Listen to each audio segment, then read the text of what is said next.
तो किस प्रकार से बुद्ध उनको अपना ज्ञान दिलवा रहे हैं। मैंने कहा उससे दो प्रकार के ब्राह्मण थे। एक प्रकार ब्राह्मण तो थे सनातनी, जो पूर्व परंपरा को मानने वाले थे, है ना। और कुछ ऐसे तो जिज्ञासु थे, कुछ सत्य को जानने वाले थे, सत्य को जानना क्या, सच्चाई क्या है।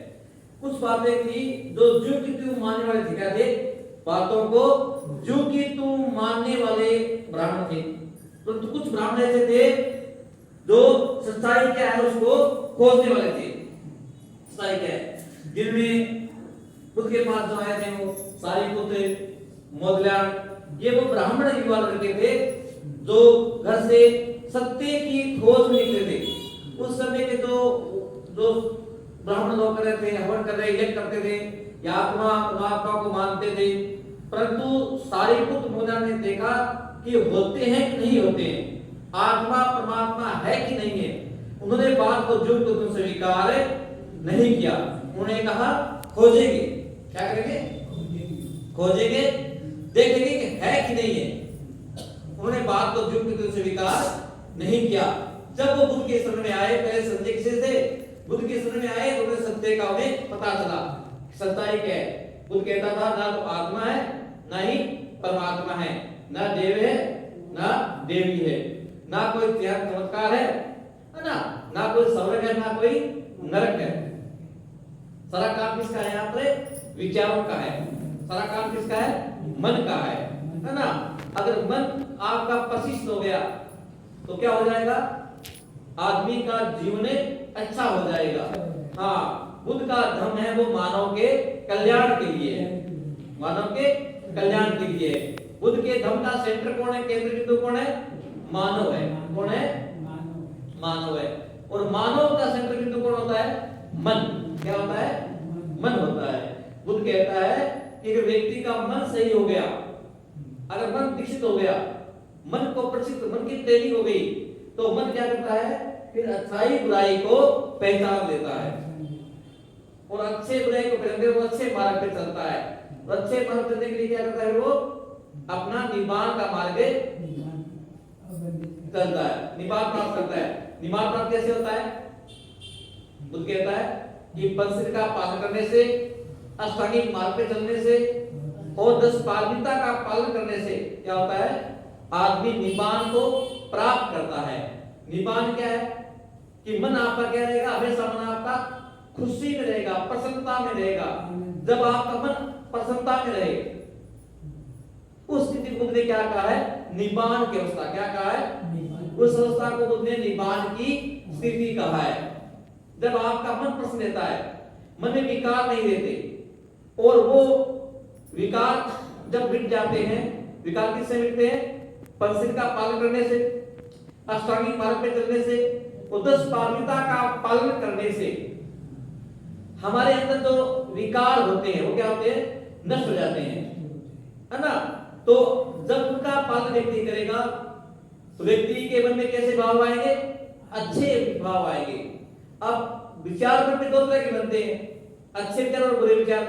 अब अच्छे बुरे विचारों को कैसे समझेंगे? हमें अपने विवेक के द्वारा, अपने तर्क बुद्धि के द्वारा, अपने विवेक के माध्यम से, जिसे अंग्रेजी में कहा गया अवेयरनेस ऑफ माइंड। मन की सजगता के माध्यम से हम अपने विचारों को परखते हैं कि मैं जो कर रहा हूं क्या वो सही कर रहा हूं, और जो मैं कार्य कर रहा हूं इसका समाज पर क्या असर पड़ेगा, मेरे जीवन में क्या असर पड़ेगा, मेरे परिवार लोगों पे क्या असर पड़ेगा, या मैं जो कार्य कर रहा हूं उस कार्य कितना प्रभावित होगा। तो इस प्रकार से मंथन करता है वो। तो विचारों पर मंथन करता है, और विचारों पे मंथन करने का नाम क्या है? सम्यक समाधि है। क्या है? सम्यक समाधि है। जिसे कहते हैं कंसंट्रेशन, एकाग्रचित होकर के क्या किया जाता है? मेडिटेशन। मेडिटेशन का मतलब होता है सम्यक समाधि। क्या होता है? सम्यक समाधि। एक समाधि है और एक सम्यक समाधि है। और सम्यक समाधि के अंदर ही बाबा साहब ने क्या कहा कि मैं पंचशील का पालन करता हूं 22 प्रतिज्ञा में। 22 प्रतिज्ञा बाबा सीखते हैं अपनी कि मैं पंचशील का पालन करता हूं और मैं अष्टांगिक मार्ग का पालन करता हूं और मैं 10 पारमिता का पालन करता हूं। जब बाबा साहब अष्टांगिक मार्ग की चर्चा करते हैं ना, तो अष्टांगिक मार्ग में जो आपका 8वां वो है आपकी सम्यक समाधि है। कौन सी है? वो आपकी सम्यक समाधि है। बाबा साहब यहाँ सम्यक समाधि की चर्चा कर रहे हैं, समाधि की चर्चा नहीं कर रहे हैं। समाधि अलग है। समाधि आंखें बंद करके अंदर देखने का है। अब अंदर किसको देखते हैं पता नहीं। बुद्ध कहता है कि ना तो आत्मा है ना परमात्मा है, फिर अंदर किसको खोज रहे हैं, किसको तलाश कर रहे हैं, है ना? तो बुद्ध कहता है लास्ट में कि समाधि का जो कार्य है वो सारा नेगेटिव होता है, ये नकारात्मक है समाधि। इसमें आपकी टाइम वेस्टिंग है और आपको सम्यक समाधि पे काम करना है। किस पे काम करना है? सम्यक समाधि पे काम करना है। और सम्यक समाधि है अपने विचारों को परखना, अपने विचारों पे ध्यान देना, अपने विचारों पे मंथन करना। विचार दो तरह के बनते हैं, तीन अच्छे विचार और बुरे विचार, पॉजिटिव विचार और negative thoughts, negative idea, positive idea, positive thoughts, negative thoughts. दो प्रकार के विचार बनते हैं व्यक्ति में। तो उन दोनों तरह के विचारों को व्यक्ति अपनी विवेक से, अपनी विद्या से, अपनी शिक्षा से उन विचारों को परख करता है, जांचता है। इसका नाम क्या है? सम्यक समाधि। क्या है? हम सामान्य प्राणी, और सामान्य प्राणी से गलतियां होती रहती है। कभी हमसे गलती रहती है, कभी दूसरे का गलती रहती है। परंतु जब गलती होती है तो गलती कहां कर रहे हैं उस पर विचार करना, उस पर ध्यान देना, उसमें से जो मध्य मार्ग है वो निकालना। और बुद्ध के मध्य मार्ग में क्या आता है? पंचशील, अष्टांगिक मार्ग और 10 पारमिता। ये बुद्ध का क्या है? ये बुद्ध का मध्य मार्ग है। क्या है बुद्ध का? बुद्ध का मध्य मार्ग क्या है? बुद्ध का मध्य मार्ग पंचशील, अष्टांगिक मार्ग, 10 पारमिता। ये आपको का मध्य मार्ग है। इस बुद्ध ने क्या नाम दिया? धम्म। क्या नाम दिया? इस बुद्ध ने धम्म दिया। बुद्ध ने जो चर्चा की, बुद्ध ने जो पंच का ज्ञान दिया, अष्टांगिक मार्ग का ज्ञान दिया, 10 पारमिता का ज्ञान दिया, इन्हीं तीन चीजों का जो मिश्रण है उसका नाम क्या है? धम्म है। क्या है नाम? धम्म है। इसका नाम क्या है? मध्यम मार्ग है। क्या है? मध्य मार्ग है। जीवन को सहज सरल बनाना, जीवन को उत्तम बनाने का नाम क्या है? मध्य मार्ग है। न तो कष्ट में जीना, नहीं कोई भोग विलास में जीना। आदमी दो तरह का जीवन जीता है। या तो आदमी जीता है भोग विलास में जीता है, आदमी मौज मस्ती में जीता है, एज ए लग्जरी लाइफ। तो क्या कहते हैं लोग? उसको कहते हैं लग्जरी लाइफ, भोग विलास का जीवन, ऐश्वर्य का जीवन। एक व्यक्ति ये जीवन जीता है। दूसरा व्यक्ति जीवन जीता है काया क्लेश करना। क्या कहते हैं? काया को कष्ट देता है, काया क्लेश, काया को दुख देता है, कष्ट देता है काया को, है ना? वो काया को कष्ट देता है। बुद्ध कहता है ना तो भोग विलास का जीवन आपको निमान के बाद में ले जा सकता है। निमान का मतलब मन की प्रसन्नता दे सकता है, मन की खुशी प्रदान कर सकता है। और नहीं आप जो शरीर को काया क्लेश देते हो, भूखा रहना, शरीर पे वस्त्र में धारण करना, है ना, ये घरबार क्या लेना, ये हठ योग करना, ये सारा का सारा क्या है? काया क्लेश है। और नहीं काया क्लेश से आपको निब्बान का प्राप्त होने वाला है। इसलिए बुद्ध ने भोग में जीवन और काया क्लेश जीवन दोनों का उसने क्या किया? मना कर दिया। उसने जिसमें क्या खोजा? मध्य में मार्ग। क्या खोजा? उनका यही मध्य मार्ग है। और मध्य मार्ग में अपना जो अनुभव था, जो बुद्ध ने अपने 6-7 साल तक जो संसार में घूम फिर करके जो ज्ञान प्राप्त किया और सारे ज्ञान का निचोड़ निकाला, उस सारे ज्ञान का मंथन किया, उस सारे ज्ञान का सार निकाला, 6-7 साल की साधना कर, कि 38 वर्ष की उम्र में बुद्ध घर से निकल गए थे, है ना? वो 36 साल की उम्र में वापस लौटते हो। जो 7 साल का उनका अनुभव था, नियमित अनुभव था, उन्होंने साधना की, ध्यान किया, जो भी किया, जो उन्हें लास्ट में जो उसका सार निकाला, उस सार को उन्होंने क्या नाम दिया? धम्म। क्या नाम दिया? धम्म नाम दिया। और धम्म ने किस चीज को माना? पंचशील को, अष्टांगिक मार्ग का और 10 पारमिता का, ये निकाल के दिया धम्म है। उन्होंने कहा यही मेरा मध्य मार्ग है, जिसमें आप अपने जीवन को उत्तम बना सकते हो, आप अपने जीवन को श्रेष्ठ बना सकते हो। और आपका उद्देश्य क्या है? जीवन श्रेष्ठ का बुद्ध एक ऐसा व्यक्ति है जो कहता है कि तुम चरित्रवान बनो। क्या बनो? क्या बनो? बुद्ध का धम्म क्या बनाता है व्यक्ति को? बुद्ध का धम्म व्यक्ति को चरित्रवान बनाता है, कैरेक्टरफुल, कैरेक्टरवान बनाता है, उसे कैरेक्टर तैयार करता है। बुद्ध का धर्म का व्यक्ति का चरित्र तैयार करता है। जिस व्यक्ति का चरित्र अच्छा हो जाएगा वो व्यक्ति समाज में क्या हो जाएगा, पूजनीय बन जाएगा, वो सम्माननीय बन जाएगा। और जिसका चरित्र अच्छा हो गया उसका क्या लिखते हैं, उसी के चित्र लिखते हैं। उसी के चित्र की ये जो बॉडी है, ये स्वरूप है, इस चित्र का लोग क्या करते हैं, मान सम्मान करते हैं। जिसका चरित्र अच्छा है, चरित्र अच्छा है उसका क्या है, उसका चित्र अच्छा है। जिसका चरित्र खराब है उसका एक चित्र भी खराब है। चरित्रहीन व्यक्ति के साथ में कोई व्यक्ति देता है, सेल्फी लेता है कोई क्या? किस व्यक्ति का चरित्रहीन है उस व्यक्ति को लेता है सेल्फी ली, उसके साथ कोई व्यक्ति खड़ा होना, बात करना या फोटो खिंचवाना नहीं चाहता, क्योंकि अगर फोटो खिंचवा दी और वो फोटो दूसरे व्यक्ति देखेंगे, फोटो में लोग कहेंगे ये व्यक्ति भी ऐसा ही है। क्या कहेंगे, ये व्यक्ति भी ऐसा है। तो जिसका चरित्र खराब हो गया उसका चित्र भी क्या हो गया, खराब हो गया, है ना। इसलिए बुद्ध का धर्म एक काम करता है, क्या करता है, व्यक्ति को चरित्रवान बनाता है। क्या करता है, व्यक्ति को चरित्रवान बनाता है। और चरित्र किससे बनता है, सीलों का पंक्ति का पालन करने से, अष्टांगिक मार्ग करने से, उदस पावित्रता का पालन करने से हमारा क्या बनेगा, हमारा चरित्र होगा। इस पे चलेंगे तो चरित्र तो बने ही बनेगा। जब हमारा चरित्र अच्छा हो जाएगा तो हमारा मन क्या रहेगा, हमेशा मन हमारा मुदिता में रहेगा, मन हमारा प्रसन्नता में रहेगा। और उसका नाम ही क्या है, निबान है। हमेशा वर्तमान में बुद्ध का धर्म क्या कहता है कि व्यक्ति को वर्तमान में जीना सिखाता है। क्या सिखाता है, वर्तमान में। बुद्ध ना तो अतीत की बात करता है ना ही भविष्य की बात करता है, बुद्ध बात करता है वर्तमान की। क्या करता है बुद्ध वर्तमान की बात करता है। किसकी बात करता है, वर्तमान की। अब बुद्ध के पास कोई व्यक्ति आया तो उसने कहा, हे तथागत, आदमी संसार में महत्वपूर्ण कार्य कौन सा है? और हे बुद्ध, संसार में महत्वपूर्ण समय कौन सा है? हे बुद्ध, संसार में महत्वपूर्ण व्यक्ति कौन है? एक व्यक्ति बुद्ध के पास 3 प्रश्न लेके आया। क्या लेके आया, 3 प्रश्न लेके आया बुद्ध के पास। मुझसे कहता है, तथागत, मैं बड़ी दूर से आया हूं और मेरी जिज्ञासा है कि संसार के अंदर सबसे महत्वपूर्ण समय कौन सा है? दूसरा, सबसे महत्वपूर्ण कार्य कौन सा है? तीसरा, संसार में सबसे महत्वपूर्ण व्यक्ति कौन है? बुद्ध के पास आया। बुद्ध ने सुनी उसकी बात। बुद्ध ने कहा, चर्चा हुई ज्ञान की, विनम्रता से बुद्ध को नमन किया, उसने प्रणाम किया, बैठ गया। अब बुद्ध कहता है कि तुम्हारे जो तीनों प्रश्न हैं, सबसे महत्वपूर्ण कार्य, सबसे महत्वपूर्ण समय और सबसे महत्वपूर्ण व्यक्ति, 3 प्रश्न। अगर तीन बात समझ में आ गए ना तो ये मानो कि हमें जीवन समझ में आ जाएगा, हमारा सारा भ्रम दूर हो जाएगा। तो बुद्ध उसको पता है क्या उत्तर देते हैं? बुद्ध कहते हैं कि समय तो वो महत्वपूर्ण है जो वर्तमान का समय। कौन सा है? वर्तमान समय है, ये हमारे लिए क्या है? महत्वपूर्ण है। क्या है?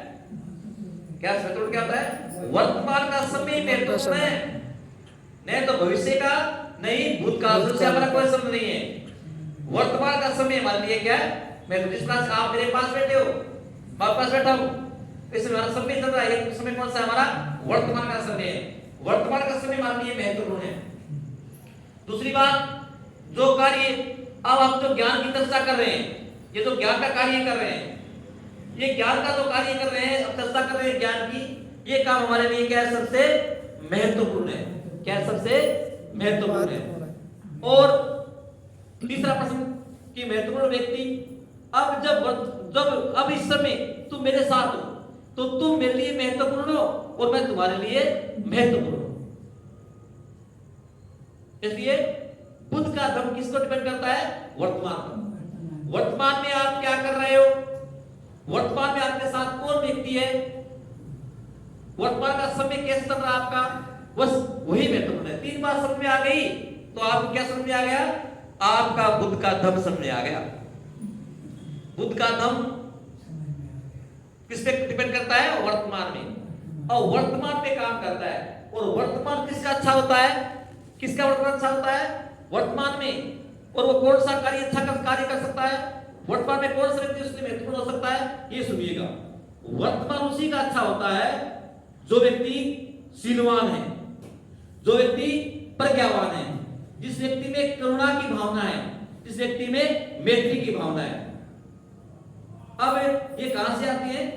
ये व्यक्ति जब पंचशील का पालन करता है, जो व्यक्ति पंचशील का पालन करता है, शीलों का पालन करता है, अष्टांगिक मार्ग में चलता है और 10 पारमिता का पालन करता है, तो फिर व्यक्ति किसमें जीता है?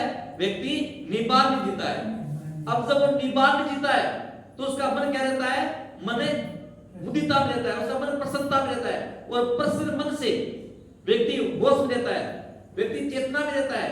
और जब चेतना में रहता है, प्रसन्नता में रहता है, तो उस समय जो कार्य करता है वो कार्य क्या करता है? बहुत ही कुशल कर्म करेगा, वो कुशल कर्म करेगा। और वो समय उसका कैसा होगा?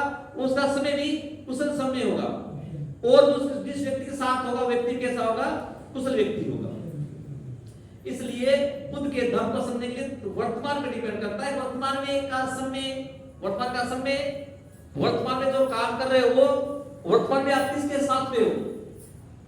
वर्तमान का जो व्यक्ति जिसके साथ वर्तमान में आप साथ में हो वो व्यक्ति आपके लिए महत्वपूर्ण है। वर्तमान में जो काम कर रहे हो वो कार्य आपके लिए महत्वपूर्ण है, और वर्तमान का समय आपके लिए महत्वपूर्ण है। बस 3 बात भाई, 3 बात इसके समझ में आ गई। फॉर एग्जाम्पल उदाहरण देते हैं। अब इस समय हम ये समय चल रहा है हमारा वर्तमान का, इस समय वर्तमान का समय, इस वर्तमान के समय में मैं आपको देशना दे रहे हैं। बुद्ध की देशना चल रही है, बुद्ध की देशना चल रही है। मैं देशना देने का काम कर रहा हूं। ये मेरा कार्य क्या है? देशना देने का। एक्शन हो रहा है, एक्शन प्ले है, कार्य हो रहा है, कार्य कंटिन्यू जारी है। जारी कार्य कौन सा है? देशना का, प्रवचन देने का। तो ये जो कार्य क्या है? सबसे उत्तम कार्य कर रहा हूं मैं। और इस समय आप देशना सुन रहे हो तो आप मेरे लिए क्या हो? सबसे अधिक महत्वपूर्ण व्यक्ति हो। और इस समय मैं कार्य कर रहा हूं, ये समय मेरे लिए क्या है? सबसे महत्वपूर्ण है। इसलिए बुद्ध का धर्म, बुद्ध का जो मध्य मार्ग है, बुद्ध का जो निब्बान का मार्ग है, बुद्ध का मार्ग जो करुणा का है, मैत्री का है, शील का है, प्रज्ञा का है, ये किस पे डिपेंड करता है? वर्तमान पर। वर्तमान को जान लिया, वर्तमान में जो व्यक्ति आपके साथ है वो व्यक्ति आपके लिए महत्वपूर्ण है। वर्तमान में जो कार्य कर रहे हो वो कार्य आपके लिए महत्वपूर्ण है, जो कार्य वर्तमान में कर रहे हो, और वर्तमान समय आपके लिए महत्वपूर्ण है। तो व्यक्ति ने कहा, एक था मैं बड़े लंबे समय से भ्रमित था, मैं भ्रम में था, और आपने मेरा भ्रम, आज मेरा भ्रम क्या कर दिया? आज मेरा भ्रम आपने दूर कर दिया, मुझे मार्ग दिखाया। तथागत आपको कोटि-कोटि नमन, आपको बार-बार वंदना, आपको बार-बार नमन करता हूं। मेरे जीवन का सार मैं समझ गया। क्या समझ गया? मैं जीवन का सार समझ गया 3 ही प्रश्नों में। ये 3 प्रश्न मेरे लिए बने हुए थे, ये 3 प्रश्न मेरे उलझन बने हुए थे। मैं इन प्रश्नों को लेकर बेचैन था। हे तथागत, इन तीनों प्रश्नों का आपने मुझे उत्तर दिया। अब मेरा जीवन क्या हो गया? धन्य हो गया। अब मैं आपकी शरण ग्रहण करता हूं। हे तथागत, मैं शरण ग्रहण करता हूं आपकी, और मैं आज से ही आपके बताए उपदेश का, आपके पंचशील का पालन करूंगा। मैं अष्टांगिक मार्ग पे चलूंगा, और मैं 10 पारमिता का पालन करूंगा। तो इस प्रकार से मैं क्या बन जाऊंगा? मैं चरित्रवान बन जाऊंगा। जब मेरा चरित्र अच्छा हो जाएगा, चरित्र मतलब क्या है? मन अच्छा होना। क्या होना? चरित्र मतलब क्या होता है? मन अच्छा होना। और जब मन अच्छा कब होगा? जब आप निब्बान में जियोगे। किसमें जियोगे? अब निब्बान क्या है? निब्बान अवेयरनेस ऑफ माइंड, मन की सजगता, मन की चेतना, वो किसके साथ? होश के साथ में, होश के साथ, आनंद के साथ में, हैप्पीनेस के साथ, प्रसन्नता के साथ में। जब आप वर्तमान में जियोगे तो आपका मन क्या रहेगा? मुदिता में रहेगा, मन प्रसन्नता में रहेगा, और प्रसन्न मन से आप किसका बुरा कार्य नहीं कर सकते। क्योंकि आप बुरा काम कब करता है? जब क्रोध में होता है, जब गुस्से में होता है, तब बुरा कार्य करता है। वो क्रोध गुस्सा कब आता है? जब हमारा कोई सील टूटता है। क्या टूटता है? जब हमारा कोई सील टूटता है तो हमारा आता है, क्रोध आता है ना। जब तो व्यक्ति का सिलवान व्यक्ति है तब तक उसको क्रोध नहीं आएगा, तब तो उसको अहंकार नहीं आएगा। अहंकार, क्रोध, उस सारे जो विकार है तृष्णा के, वासना के, इस तरह से सारे जो काम, क्रोध, मोह, लोभ, अहंकार है, ये सारा का सारा उसका जीवन की, उसके मन के जो विकार है इनसे रहित रहेगा। वो उसको पता चल जाएगा अभी वर्तमान जीना है मेरे को, अगला अगला समय मेरा है नहीं ना, अगला समय मेरा नहीं है ना, हो सकता है अगले पल मेरी मृत्यु हो जाए। वो भविष्य की चिंता नहीं करता, वो सोचता है अगला पल किसका, अगला पल मेरा थोड़ा ही है, अगला पल तो पता नहीं क्या हो जाए, कुछ भी हो सकता है अगले पल में। तो इसलिए वर्तमान का समय वो वर्तमान में जीता है, वो वर्तमान समय को क्या करता है, वर्तमान समय का एंजॉय करता है, वर्तमान का लाभ उठाता है, और वर्तमान में जीवन जी करके अपने जीवन को क्या बनाता है, वो अपने जीवन को श्रेष्ठ बनाता है, अपने जीवन को उत्तम बनाता है।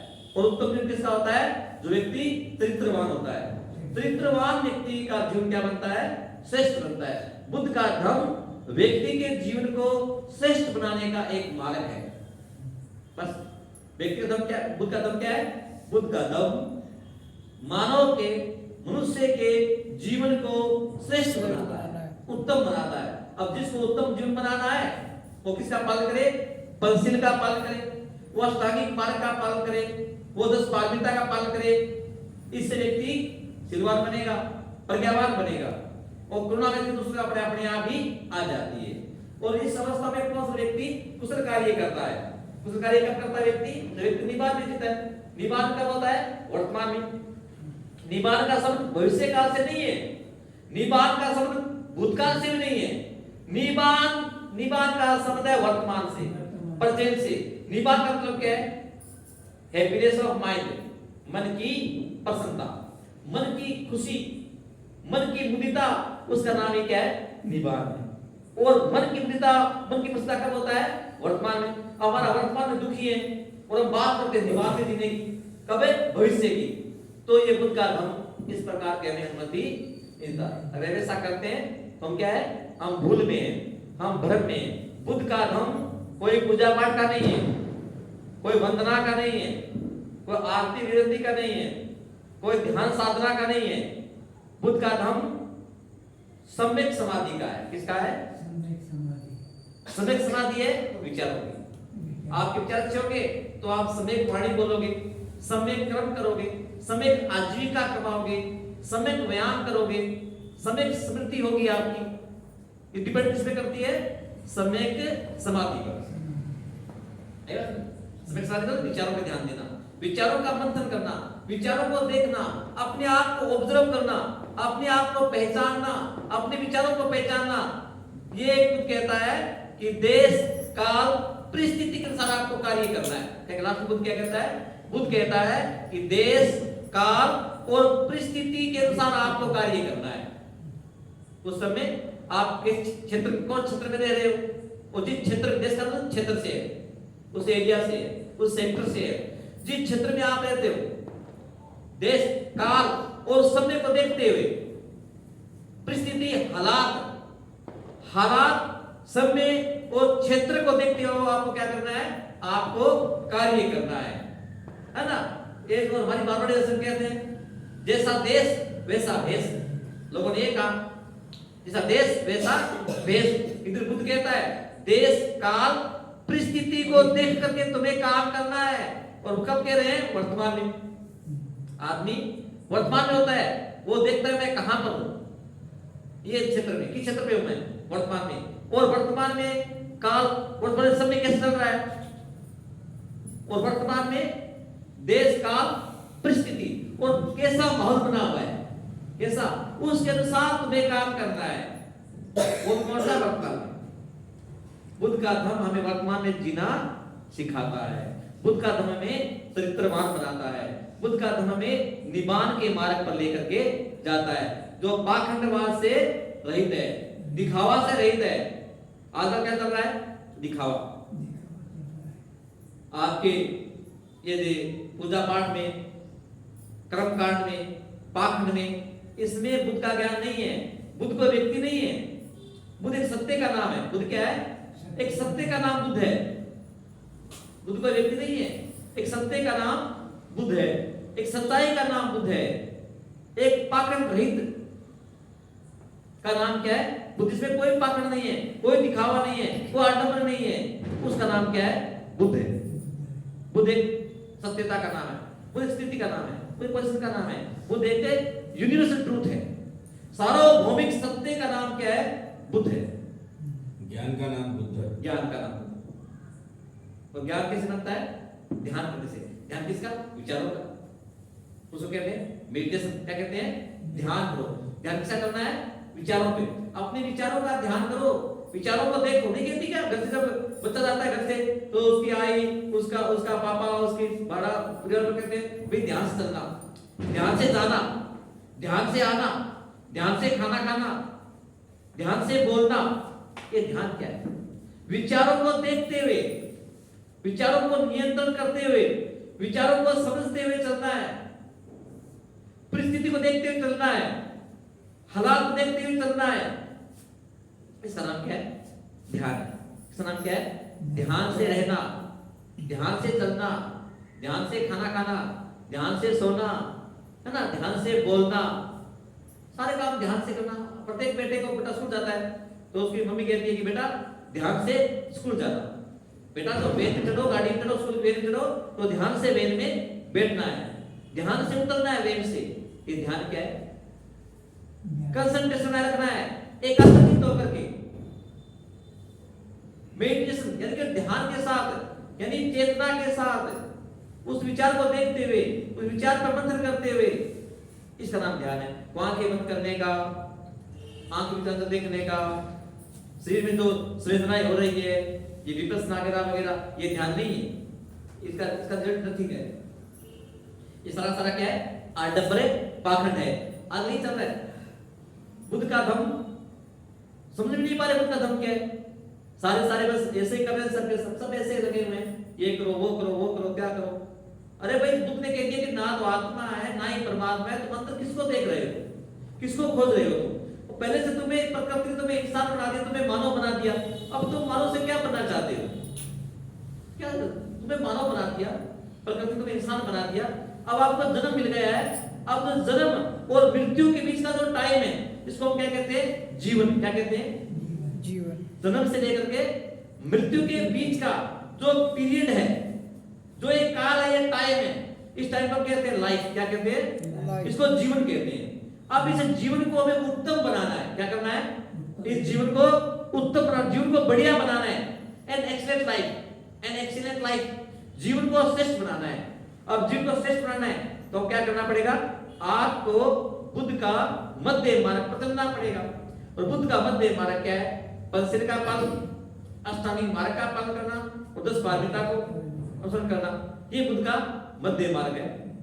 ये आपको जीवन को श्रेष्ठ बनाने का मार्ग है, जीवन को उत्तम बनाने का मार्ग है। इसमें ना कोई पाखंड है, ना कोई दिखावा करना, ना कोई पूजा पाठ करने, ना कोई पैसे खर्च करने, ना कोई ड्रामा करना, ना कोई नाटक करना, कुछ भी नहीं है। पाखंड से रहित, अंधविश्वास से रहित है। क्या अंधविश्वास से? अंधविश्वास से रहित है। कोई अंधविश्वास का नाम लेस नहीं है, कई विश्वास नहीं है। और आजकल क्या चल रहा है? पूरा अंधविश्वास चल रहा है बुद्ध के नाम पर, बुद्ध के नाम पर अंधविश्वास चल रहा है, अंधविश्वास बुद्ध के नाम पर। अब क्या करेगा? जो बुद्ध का नाम लेकर के जो लोग किताबें छाप रहे हैं अपनी अपनी मनमर्जी से, किताबें छाप रहे हैं, नाम दे रहे हैं बुद्ध का, बुद्ध ने कहा, बुद्ध ने वो कहा, क्या क्या क्या लिखा, अपने विचार, अपनी किताबें लिख रहे हैं, छाप रहे हैं, लोगों को पढ़ा रहे हैं, पढ़ो किताबें पढ़ो। और जिनका पढ़ने से कोई रिजल्ट नहीं है, कोई मन में बदलाव नहीं है। बुद्ध का धम्म आदमी के मन में बदलाव लाता है। क्या करता है? आदमी का मन बदलता है बुद्ध के धम्म पे चलने से। बुद्ध का धम्म है, बुद्ध के धम्म से, है ना। अब जिस बुद्ध के धम्म को समझा, उसका क्या हुआ? उसका जीवन बदल गया। क्या हुआ? उसका जीवन बदल गया। इससे बुद्ध के धम्म पर साधारण रास्ता है, आसान मार्ग है, कोई मुश्किल मार्ग नहीं है। और बुद्ध के धम्म का ज्ञान प्राप्त करने के लिए आपको घर बार छोड़ने की कोई आवश्यकता नहीं है, आपको सन्यासी बनने की कोई आवश्यकता नहीं है। आप परिवार में रहते हुए, बाल बच्चों का पालन पोषण करते हुए, अपनी ड्यूटी करते हुए, अपने समाज का कार्य करते हुए, तुम अपने सिद्धों का पालन कर सकते हो। ये कुछ नहीं कि आपको बुद्ध का धर्म ज्ञान बांटने के लिए आपको सन्यासी बनना है या आपको घर छोड़ना है, आप घर त्यागी बनना है, ऐसा कुछ भी नहीं है। आप परिवार में रहते हुए अपने बाल बच्चों का पालन पोषण करते हुए परिवार को देखते हुए आप क्या कर सकते हो, बुद्ध के धर्म का पालन कर सकते हो। बुद्ध के धर्म में क्या है, आप सिद्धों का पालन करना है, अष्टांगिक मार्ग का पालन करता है, दस पालनता पालन करता है, ड्यूटी करते हुए, सामाजिक परिवार की देखभाल करते हुए, परिवार की देखभाल करते हुए, समाज की देखभाल करते हुए, अपने सारे सगे संबंधियों से अपना अच्छा नाता बनाते हुए। क्योंकि बुद्ध का धर्म क्या है, एक व्यक्ति से दूसरे व्यक्ति के बीच धर्म है। बुद्ध का धर्म व्यवहारिक है, बुद्ध का धर्म आचरण का है। बुद्ध का धर्म क्या है, व्यवहार का, आचरण का है। बुद्ध का धर्म आचरण, और आचरण किससे बनता है, मन से, मन के विचारों से। जब आपके मन के विचार अच्छे होंगे तो मन के विचार अच्छे होंगे तो वो आपका क्या बताएंगे, आपका व्यवहार बताएंगे, आप आचरण दर्शाएगा। आपके विचारों से पता चलेगा कि आपका आचरण कैसा है। आपके विचार अच्छे हैं तो आपका आचरण अच्छा रहेगा, आप विचार अच्छे हैं तो आपका व्यवहार अच्छा रहेगा, और जब आपका आचरण अच्छा रहेगा, आप व्यवहार अच्छा रहेगा, तो आपका चरित्र भी अच्छा रहेगा। आपका चरित्र क्या रहेगा, आपका अच्छा रहेगा। तो चरित्र, व्यवहार और आचरण, बुद्ध का धम्म क्या है, बुद्ध का धम्म आचरण का है, व्यवहार का है। कोई पूजा पाठ का नहीं है, कोई अगरबत्ती कैंडल जलाने का नहीं है, कोई फूलों का नहीं है, वो हार डालने का नहीं है कि आपने हार डाल दिया या पूजा कर दी, ये कर दी, ये नहीं है बुद्ध का धम्म। बुद्ध का धम्म तो व्यवहार का है, आचरण का है। और जब व्यवहार में क्या होता है, आपको आपके व्यवहार में क्या झलकती है, करुणा। व्यवहार में झलकती है आपके मैत्री, यह आपके व्यवहार से झलकती है। जब आप बुद्ध के मार्ग पर चलोगे, जब आप सिद्धों का पालन करोगे, जब आप प्रज्ञावान बन जाओगे, तो करुणा मैत्री अपने आप ही आपके व्यवहार में आ जाएगी। आपके आचरण में समता ही करुणा मैत्री आ जाएगी, और तो आप एक श्रेष्ठ मार्ग पे चलोगे। इस प्रकार से आपका जीवन क्या हो जाएगा, आपका जीवन श्रेष्ठ बन जाएगा। बस जीवन को श्रेष्ठ बनाने का मार्ग क्या है, बुद्ध का मार्ग है। बोलिए इसमें तो क्या मुश्किल है, क्या पैसा लगता है, क्या खर्चा लगता है भाई, कोई पैसा नहीं लगता, कोई खर्चा नहीं लगता। बस अपने आप के विचारों को देखना है। आपके अंदर दो विचार आएंगे, दूसरे विचार हो रहे एक्चुअल विचार, बुरा विचार हो रहे अच्छा विचार। आपके मन में दो प्रकार विचार बनते हैं, उन विचारों को देखना है, विचारों को समझना है। अगर बुरा विचार आ गया मन में तो बुरा काम करोगे तो तुम्हारा चरित्र खराब हो जाएगा, तुम समाज में अपमानित हो जाओगे, कोई तुम्हारा मान सम्मान नहीं करेगा, कोई तुम्हारा जहां जाओगे वहां तुम्हें लोग तुम्हारा तुम्हें अपमानित हो जाओगे। इसलिए सम्मान किसका होता है, जो व्यक्ति चरित्रवान होता है। चरित्रवान व्यक्ति का क्या होता है, सम्मान होता है। और चरित्र किसका अच्छा होता है, जो व्यक्ति शीलों का पालन करता है, जो व्यक्ति पंचशील का पालन करता है, उसका क्या होता है, उसका चरित्र अच्छा होता है। और जिसका चरित्र अच्छा होता है उसका समाज में सम्मान होता है, उसका समाज में सम्मान होता है। बताओ क्या खर्चा लगता है, कोई खर्चा लगता नहीं। कोई पूजा पाठ दिखावा आडंबर पैसा खर्च करना, ये पाखंड करना, आडंबर करना कोई मतलब नहीं है। बस आप सही हो जाओ, आप विचार सही बना लो। बुद्ध का धर्म आपको विचारवान बनाता है, आपको श्रीमान बनाता है, आपको प्रज्ञावान बनाता है, आप में करुणा मैत्री का भाव जगाता है। बस आपका जीवन अच्छा हो गया। बताओ भाई, इसमें कोई पूजा करना, किसी आत्मा को मानना, परमात्मा को मानना है, कहीं कोई गोल नहीं है। बुद्ध का धर्म तो मानव के कल्याणकारी है, मानव के हित के लिए, समाज के हित के लिए, एक व्यक्ति से दूसरे व्यक्ति का कल्याणकारी है। बुद्ध का धर्म दूसरे व्यक्ति के कल्याण के लिए। भाई बताया ना मैंने, धम्म में क्या है, धम्म के तीन पार्ट है, धम्म, अधम्म और सधम्म। अब धम्म से व्यक्ति का खुद का कल्याण होता है, धम्म से व्यक्ति खुद का कल्याण करता है। क्या करता है धम्म से, जैसे मैं पंच का पालन करूंगा तो मेरा कल्याण होगा, मैं अष्टांगिक मार्ग पालन करूंगा मेरा कल्याण होगा, मैं 10 पारमिता करूंगा तो मेरा कल्याण होगा, धम्म से मेरा कल्याण होगा। लेकिन जब मैं इसी ज्ञान को मैं सिलवान बन जाऊंगा, मैं प्रज्ञावान बन जाऊंगा, और मैं सिलवान बनने के बाद जब प्रज्ञावान बन जाऊंगा तो अपनी उसी प्रज्ञावान से मेरे अंदर क्या आ जाएगी, मेरे अंदर करुणा का भाव आ जाएगा, मेरे अंदर मैत्री का भाव आ जाएगा, और मैं यही मेरी करुणा मैत्री का भाव दूसरों के साथ में व्यवहार करूंगा, दूसरे साथ में आचरण करूंगा इसी करुणा और मैत्री के साथ, तो वो मेरा क्या होगा, सधम, वो मेरा क्या हो जाएगा, सधम हो जाएगा। सधम का मतलब दूसरे का के लिए का कल्याण में कार्य करना, दूसरे का हित करना, दूसरे की भलाई का कार्य करना, वो हमारा क्या है, सधम है। वह क्या है हमारा, सधम है। दूसरे का भलाई करना, दूसरे के कल्याण के लिए काम करना, वो हमारा क्या है, सधम है। मेरा भी भला तेरा भी भला, अपना भी भला करना और दूसरे का भी भला करना, ये क्या है, सधम है। अपना भला करना धम है, दूसरे का भला करना क्या है, सधम है। और अब कब ये कब करता है व्यक्ति दूसरे का भला, जो व्यक्ति सीलों का पालन करता है। अगर व्यक्ति का सील टूट गया ना तो फिर वो काम तब भी करेगा, अगर व्यक्ति सीलवान तब भी काम करेगा, व्यक्ति सीलवान नहीं होगा तब भी काम करेगा। जो व्यक्ति सीलवान नहीं होगा तब वो क्या करेगा, वो सधम नहीं करेगा, वो तब क्या करेगा, वो अधम करेगा। क्या करेगा, अधम। अधम का मतलब है दूसरे व्यक्ति की बुराई करनी, दूसरे का बुरा करना, दूसरे का अहित करना, ये हमारा क्या है, अधम। क्या ये हमारा अधम। अपना भला करना धम है, दूसरे का भला करना सधम है, दूसरे का बुरा करना अधम है, अपना ही बुरा करना अधम है। जो व्यक्ति अपना बुरा करेगा वही दूसरे का बुरा करेगा, जो व्यक्ति अपना भला करेगा वही दूसरे का भला करेगा। सीधी सी बात, कोई पाखंड नहीं, कोई आडंबर नहीं, कोई दिखावा नहीं, कोई खस्ता लगता नहीं है, कोई खस्ता लग लगता। जो व्यक्ति अपना भला करेगा वो दूसरे का भी भलाई सोचेगा, जो व्यक्ति अपना बुरा करेगा दूसरे का भी क्या करेगा, बुराई करेगा। क्योंकि सीलवान व्यक्ति ही चेतना के भाव में जीता है, होश में जीता है।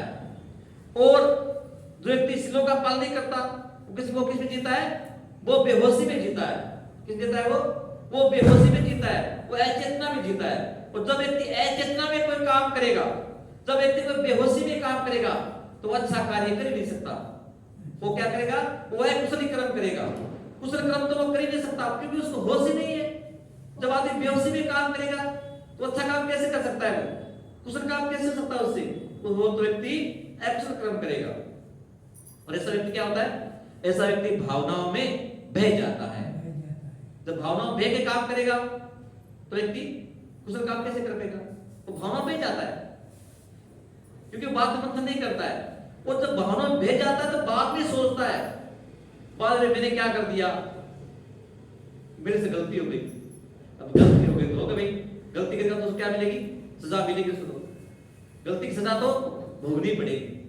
कि कोई व्यक्ति जो गलती करेगा उसकी क्या होता है, उसकी सजा व्यक्ति को भोगनी पड़ती है। छोटी गलती करेगा उसके लिए छोटी सजा है, बड़ा अपराध करेगा उसके लिए बड़ी सजा है। ये तो अपराध के अनुसार उसको दंड मिलता है। और अपराध कौन व्यक्ति करता है, जो व्यक्ति सीलवान नहीं है। सीलवान नहीं है, इसके सील टूटते हैं, वो व्यक्ति क्या करता है, अकुशल कर्म करता है। अकुशल कर्म का मतलब है वो अपराध करता है। और जो व्यक्ति अपराध करता है उसका जीवन क्या है, निकृष्ट होता है, उसका जीवन नष्ट हो जाता है, वो जीवन में बर्बाद हो जाता है। जीवन में बर्बाद हो गया व्यक्ति, वो अब सुंदर जन्म मिला था उसको, जीवन को अच्छा बनाना था और उसका जीवन बिगड़ गया। क्या हो गया उसका जीवन, उसका जीवन बिगड़ गया। अब वो ना यहां का रहा ना वहां का रहा, समाज में कोई मान सम्मान नहीं। अब उसका जीवन दुखी हो गया, अब उसका जीवन दुखी हो गया तो वो क्या जमीन अपने आप क्या मानता है, अपने आप जमीन पर भार मानता है।